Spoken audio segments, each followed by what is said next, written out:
Welcome back. I thought I'd bring you guys my input on artificial intelligence and as it relates to intellectual property. What forms of intellectual property is going to be the most impacted for the owners negatively?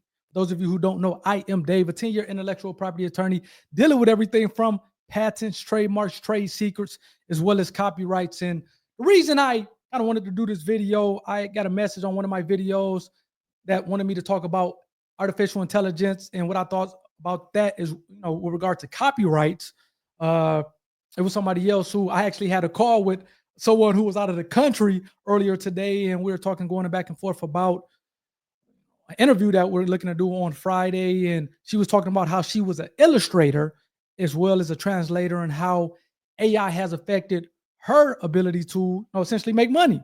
She says it's months goes by where she doesn't even make money based on, again, companies going with AI as opposed to using her as an illustrator to, make drawings and things like that. So, with that being said, I think artificial intelligence is going to affect copyright owners the most, and not just any copyright owners. I think it's going to affect authors as well as, again, illustrators or people who's making 2D works. So for those of you who don't know, copyright, you can get a copyright or copyrightable subject matter includes, for example, books.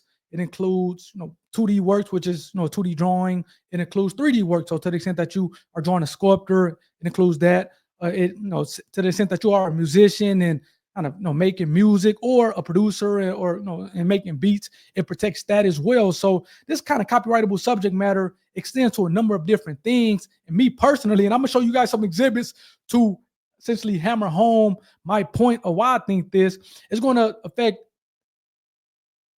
authors the most, essentially those who are writing books, as well as it's going to affect people who are drawing pictures, who are making pictures, and maybe to a lesser extent 3D works, or people who are making sculptures. I think those are going to be most affected by artificial intelligence. And I'm coming to you this as a 10-year intellectual property attorney who've kind of seen it all as it relates to copyrights, trademark, patents, as well as trade secrets. At the end of this video, I'm going to tell you why you should maybe focus on patents and trademarks, because those are going to be less affected. And then I'm also going to show why I think that these few copyrights, or forms of copyright, are going to be less infected by artificial intelligence. So with that being said, we are going to pull up Exhibit 1, or Exhibit A.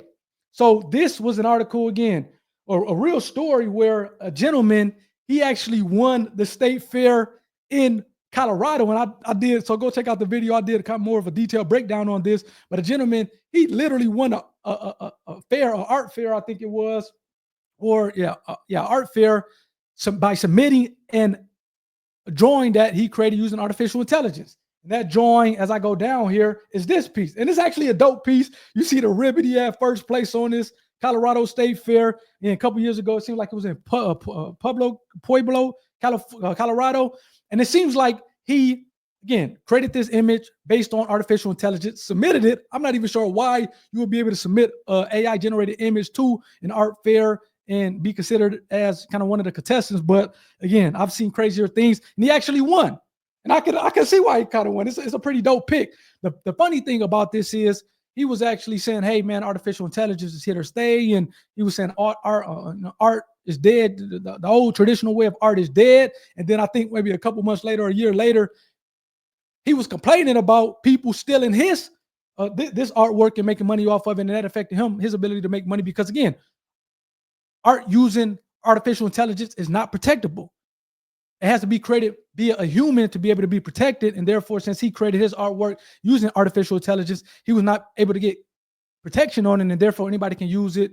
And it's like, okay, why would I pay you to use something where I can kind of just take it free of charge? So again, and this is an example of a 2D picture, which typically is copyrightable or protectable via copyright. But again, if it's done using AI, artificial intelligence, is not protectable via copyright. So I think 2D drawings is going to be affected most. One of the forms of copyright is going to be affected most by artificial intelligence. And again, like I said, this is Exhibit A that details that. I'm going to also show you the second form of a copyright that I think is going to be affected as well, the most, in addition or along with the 2D pictures. I don't know why my computer is moving slow, man. Probably got to upgrade my internet around this joint. For some reason, it is moving slow. Let's go. Here we go. Here we go. Here we go. Can we pull it up? Okay, and this is the second one. I think books, authors. If you're an author and you are writing a book, man, look at just literally created a couple books, and I was watching some video, and they were literally showing you, they were literally teaching, this YouTuber was literally teaching people how to write a book using AI and sell it.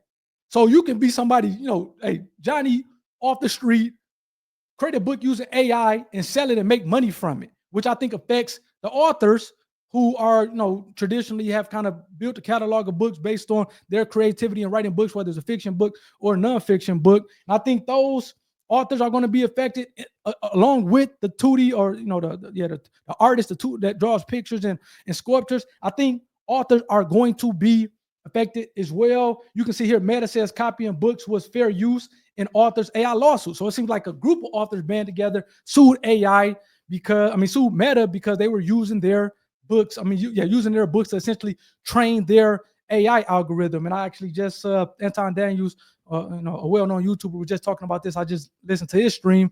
But typically, these big tech companies, whether it's Google, whether it's Meta, whether it's Twitter, they are they kind of have these powerful AI models.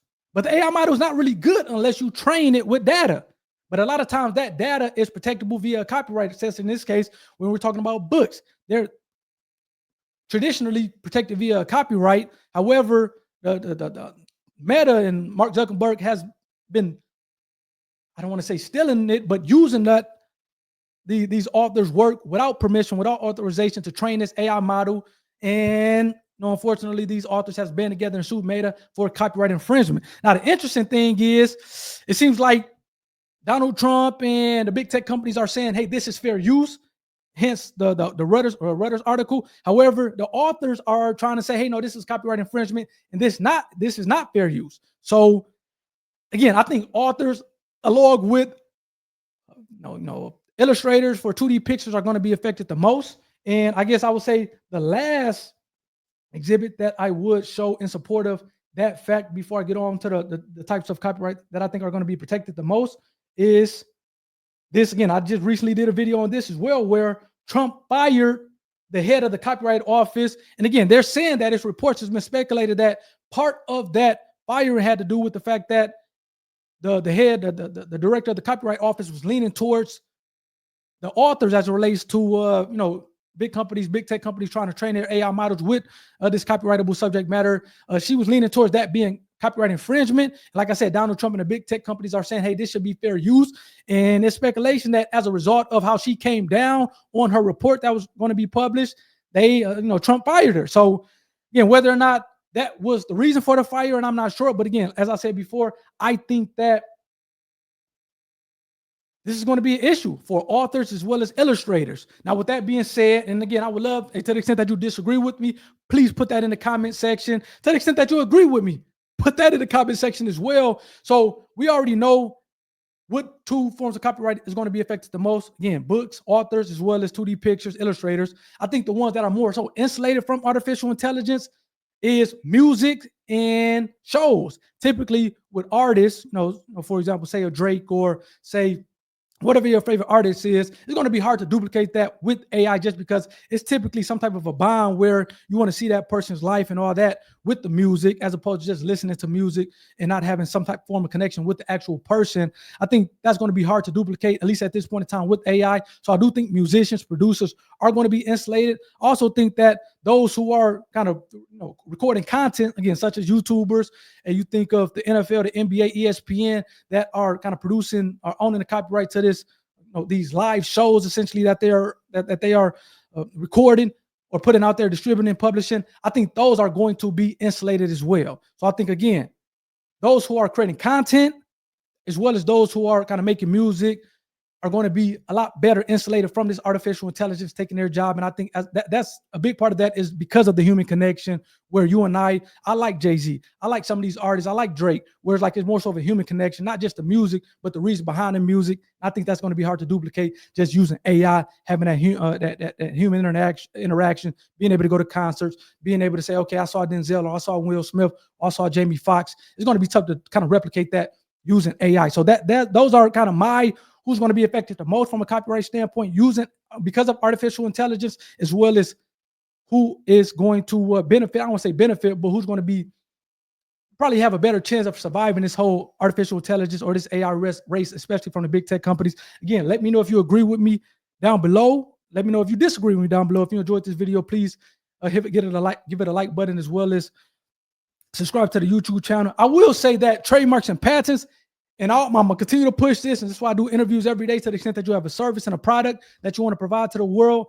Those are going to be not only, I think, in my opinion, are going to survive this whole AI thing and the robots coming and all that stuff. But I think you can actually leverage AI and the robots to be able to really take advantage of it, being able to kind of reduce your overhead and get more work. And just think, to the extent that you have a service or a product, a widget that you're selling, how many times have you have to deal with people complaining about not wanting to come to work and being late to work and being ineffective or inefficient at their job? Whereas when the robots come, or the AI, these artificial intelligence platforms, ChatGPT, again, they're not complaining. They're not asked for breaks. They're essentially working 24 hours nonstop around the clock without complaints. So I do think, to the extent that you're coming out with a product, which is a patent, or to the extent that can be protectable via a patent, I think those are the best situations where you can use or utilize AI really the best, in my opinion. So again, let me know if you guys disagree with me in the comment section. To the extent that you do agree with me, let me know that. I'm open to all criticism or feedback. And like I said, if you enjoyed this, please hit the like button for the YouTube algorithm, as well as hit that subscribe button. I'll catch you guys on the next one. Peace.